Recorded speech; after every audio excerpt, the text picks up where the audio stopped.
Hola, bienvenidos a esta exploración. Hoy tenemos un material bastante singular, ¿verdad? Hola, sí, bastante. Es la transcripción completa de una entrevista en video a una persona, Edith Catri Galindo. Y bueno, es una narrativa personal, muy densa, compleja. Completamente. Estamos hablando de un testimonio que mezcla, bueno, de todo un poco. Experiencias que desafían la realidad, ¿no? Fenómenos paranormales muy, muy vívidos. Ajá. Y eso se entrelaza con una filosofía espiritual bastante particular, diría yo, incluso radical en algunos puntos. Y además comentarios sobre política, figuras públicas. Ajá. Y hasta elementos que suenan a teorías de conspiración. Sí, sí. Exacto. Entonces, nuestra tarea hoy es, bueno, sumergirnos en esa complejidad. Vamos a intentar desempacar las ideas centrales, las afirmaciones más llamativas que hacen la entrevista. La idea es tratar de entender la perspectiva que ofrecen, ¿no? Sin juzgar si es verdad o no, sino ver qué revela este relato tan particular. Justo eso.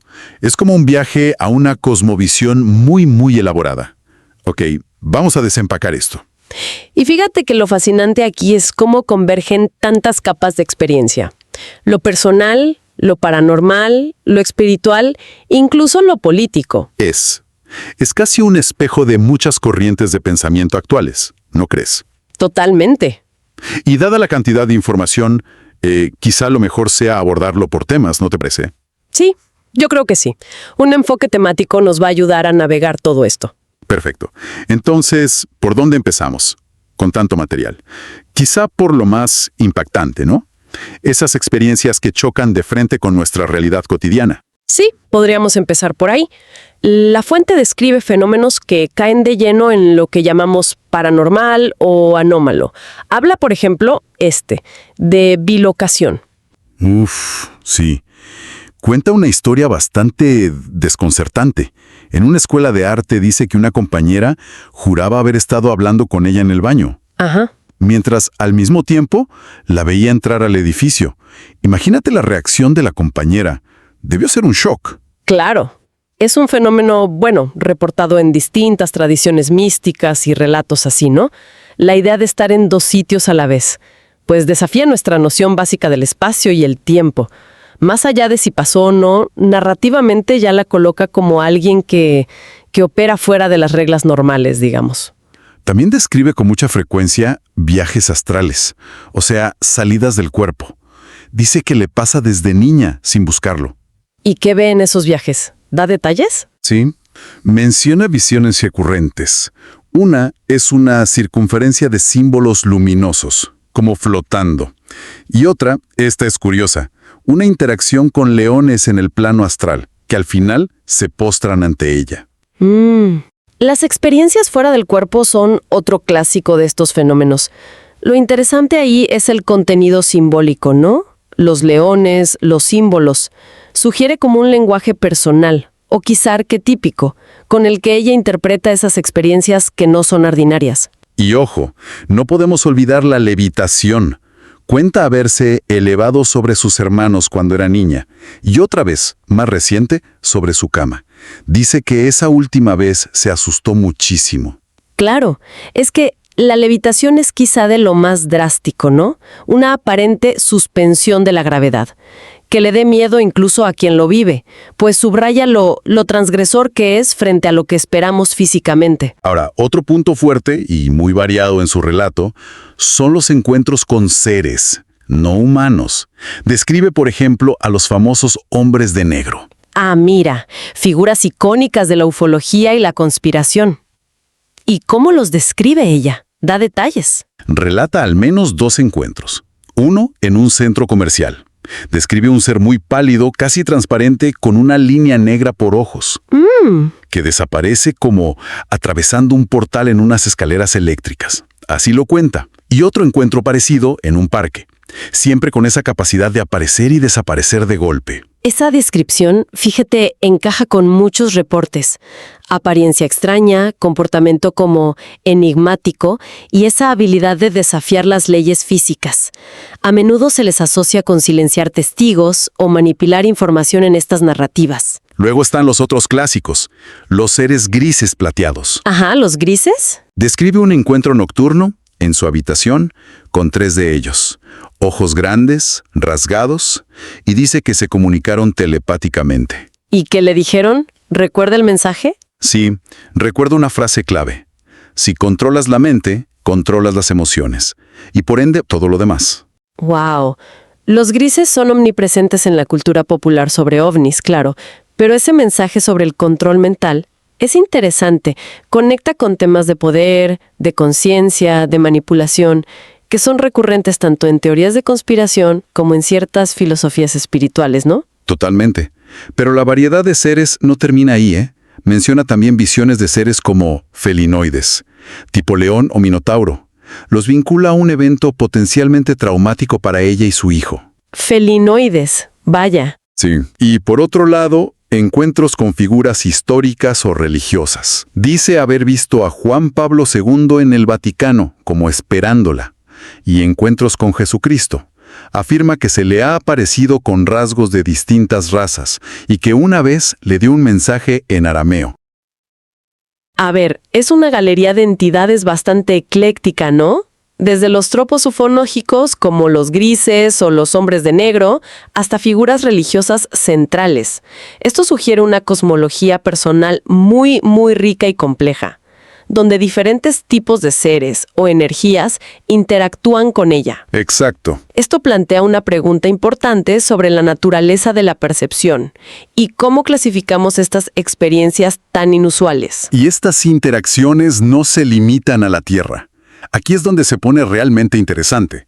Las visitas a lugares extraordinarios. Describe, por ejemplo, caminar sobre la Luna. ¿Cómo? Caminar sobre la Luna. A ver, cuenta, ¿qué detalles da? Pues habla de sentir la arena como ceniza, de ver naturaleza allí, incluso una burbuja gigante de agua con un cisne dentro. Un cisne en la Luna. Así lo cuenta. Afirma que hay presencia humana y de otras razas, y estructuras artificiales, dice, elevadores metálicos, luces, pero, importante, ella refuta la idea de que la Luna sea artificial. Dice que es natural, pero que tiene instalaciones construidas encima o dentro. Relatos de bases lunares o actividad extraterrestre en la Luna son casi un subgénero dentro de las narrativas de contacto. Los detalles sensoriales, como lo de la arena, buscan dar verosimilitud, ¿no?, a una afirmación tan extraordinaria. Y la distinción que hace entre natural con instalaciones y totalmente artificial es una matización curiosa, la verdad. Luego está Marte. Su relato sobre Marte es todavía más cinematográfico, diría yo. Marte también. A ver. Habla de una guerra aérea que vio, un avión blanco contra otro objeto, una cabalgata, un ser muy elegante descendiendo, una huida subterránea donde se ve a sí misma, con escamas en un espejo. ¿Escamas? Sí, y termina siendo reconocida como líder por un grupo que está allí abajo, y le dice algo como, esperamos tu orden. Vaya tela. Marte es otro foco clásico de especulación, claro. Pero esta narrativa mezcla elementos bélicos, transformación personal, eso de las escamas, y un rol de liderazgo cósmico. Es como si conectara su historia personal con eventos de escala interplanetaria. Muy potente. Y para completar este tour por lugares secretos, describe una visita guiada nada menos que al Área 51. No me digas. El epicentro de todo. ¿Y qué vio allí, según ella? Menciona haber visto gente, humanos, como hipnotizados o dormidos de pie. Científicos de varias nacionalidades trabajando, vehículos extraños, unos jeeps metálicos, y que tuvo acceso a áreas más profundas. Ajá. ¿Y qué había en esas áreas? Cajas metálicas, y dentro, cuerpos extraterrestres. Describe uno blanco con un feto. Claro, Área 51. Toca todos los puntos clave de esas narrativas conspirativas. Experimentos secretos, encubrimiento de vida extraterrestre, tecnología avanzada. Es como el símbolo máximo de acceso a conocimiento prohibido. Su relato lo refuerza. Incluso menciona civilizaciones avanzadas viviendo en ciudades submarinas dentro de la Tierra, Dice haber caminado allí, respirando bajo el agua, viendo cuarzos gigantes y elementales como ondinas. La idea de mundos ocultos, ya sea intraterrestres o submarinos, tiene raíces antiguas, en el esoterismo, en la ficción. Estas afirmaciones completan un cuadro donde la realidad que conocemos es solo la fachada, ¿no? Y detrás hay múltiples capas de existencia, seres, lugares secretos. Y lo que me parece fascinante es que estas experiencias tan fuera de lo común, casi de ciencia ficción, no son anécdotas aisladas para ella. Las integra totalmente en una filosofía espiritual muy específica y a menudo bastante crítica con las ideas establecidas. Exactamente. Y ahí es donde la narrativa adquiere otra dimensión, ¿verdad? ¿Cómo conecta todas estas experiencias con su visión del mundo, de la espiritualidad? Pues mira, una de sus críticas más fuertes es hacia los conceptos de reencarnación y karma tal como se suelen entender. Los ve como trampas. ¿Trampas? ¿En qué sentido? Rechaza de plano la idea de contratos del alma que firmamos para venir aquí a sufrir. Argumenta que es un sistema basado en el borrado de memoria para mantenernos atrapados en la rueda del samsara, ¿sabes? El ciclo de nacimiento, muerte, renacimiento. Lo ve como un mecanismo de control. Esa es una reinterpretación bastante radical. Porque en muchas corrientes New Age o espiritualidades orientales, el karma y la reencarnación se ven como mecanismos de aprendizaje, de evolución. Presentarlos como una trampa, como un sistema de control, es una postura mucho más confrontativa, diría yo. Totalmente. Y ligado a esto, critica mucho la pasividad o la indiferencia espiritual. Eso de proteger mi energía y no meterme en nada. Ajá. Ella enfatiza la compasión activa. Argumenta que el verdadero karma negativo, digamos, recae sobre quien ve el sufrimiento y no actúa. Cita esa idea de que el silencio de los buenos es cómplice. Eso define una ética muy exigente, ¿no? Y proactiva. Se opone a ciertas interpretaciones del desapego que podrían llevar a la inacción. Para ella, la espiritualidad implica intervenir, implica responsabilidad directa en el mundo. Y esto se alinea con su concepto de coherencia sagrada. Pensar bien, sentir bien y, crucialmente, hacer bien. También hace una distinción interesante entre yo soy y soy. Yo soy versus soy. ¿Cuál es la diferencia para ella? El yo soy para ella está ligado al ego, a la identificación con el mundo material, con las limitaciones. Mientras que el soy, así a secas, representa la conciencia pura, la esencia divina que está dentro de cada uno. Esta distinción recuerda a conceptos místicos de varias tradiciones, ¿no? Que buscan trascender el ego individual, el yo soy, para conectar con una realidad más fundamental, universal, el soy. Es una crítica a la autoafirmación egoica, incluso cuando usa terminología espiritual que está muy de moda. Y sus ideas sobre Dios y Jesucristo también son poco ortodoxas. A ver, cuenta. Describe a Dios no como una figura personal, sino como una conciencia colectiva, una especie de cerebro o base de datos universal. Interesante. Una despersonalización de lo divino. Exacto. Y a Jesucristo lo ve más como un concepto o una energía crística que está potencialmente en todos. Dice, tú eres el Mesías. Va más allá de la figura histórica. Claro, Cristo como un potencial a realizar internamente, no un salvador externo y exclusivo. Y esto conecta lógicamente con sus experiencias directas, ¿no? Como esa sanación que atribuye a invocar a Jesucristo después de un supuesto ataque psíquico, donde dice que levitó y se curó. Es coherente con su énfasis en la conexión directa, personal, con lo divino. ¿Y cómo se accede, según ella, a habilidades como la clarividencia o eso de abrir el tercer ojo? Su respuesta es sorprendentemente simple y ética. ¿Ah, sí? ¿Cuál es? Dice, siendo buena persona y amando incondicionalmente, incluso a los enemigos. Vaya. Esto refuerza su postura anticomercialización de la espiritualidad, ¿no? Porque critica prácticas como el Reiki o las constelaciones familiares si se cobra por ellas, o si cree que se manejan mal y pueden cargar negativamente a la gente. Exacto. No son técnicas que compras o aprendes en un taller. Son como un resultado natural del desarrollo ético, de la expansión de la conciencia a través del amor, de la compasión. Entonces, a ver, ¿qué significa todo esto en conjunto? ¿Qué panorama emerge de esta filosofía que describe? Pues emerge una cosmovisión muy personal, muy sincrética.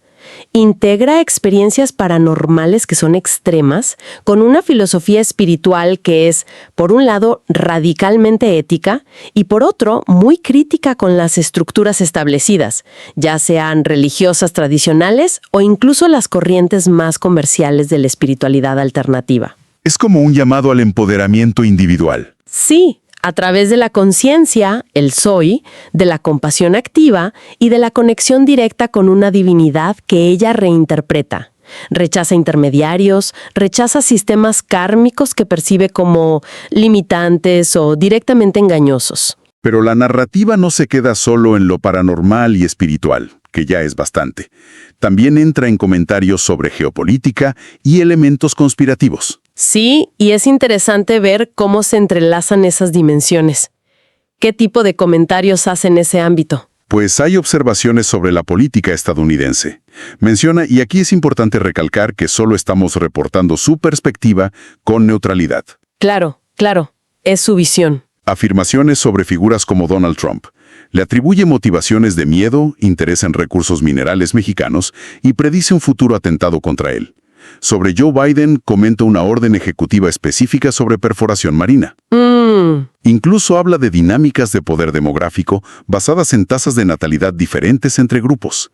Ella misma dice en la fuente que hablar de estos temas le trajo problemas de censura. Aquí vemos cómo la narrativa personal se expande para interpretar eventos y figuras del escenario mundial, ¿no?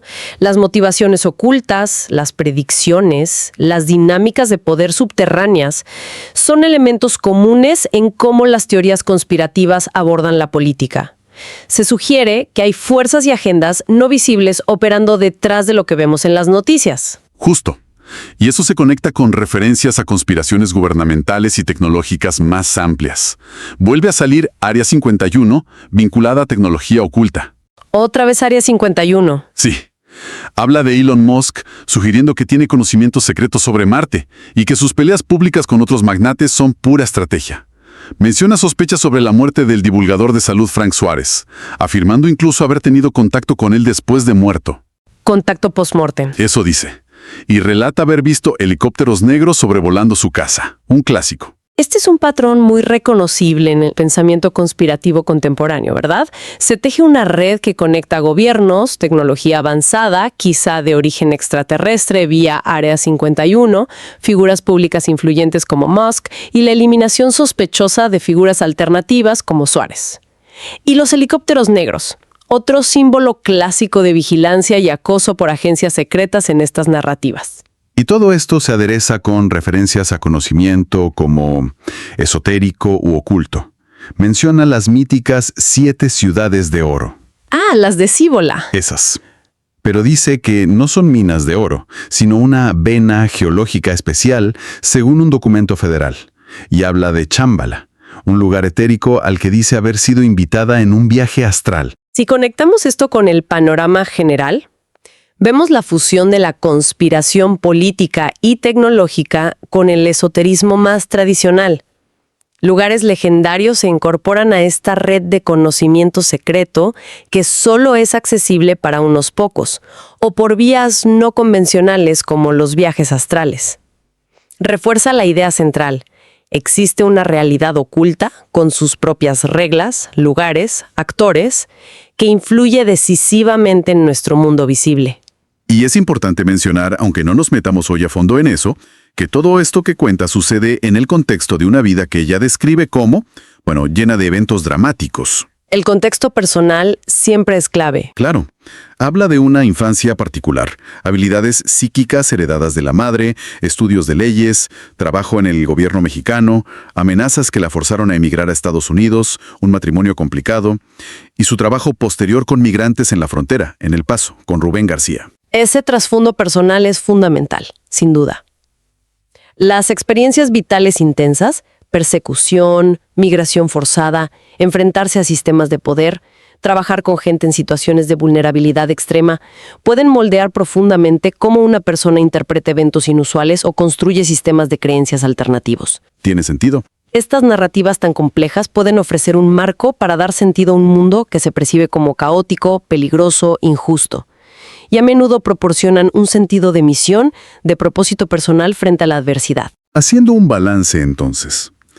Hemos navegado por un espectro increíblemente amplio a partir de esta única fuente, de esta entrevista.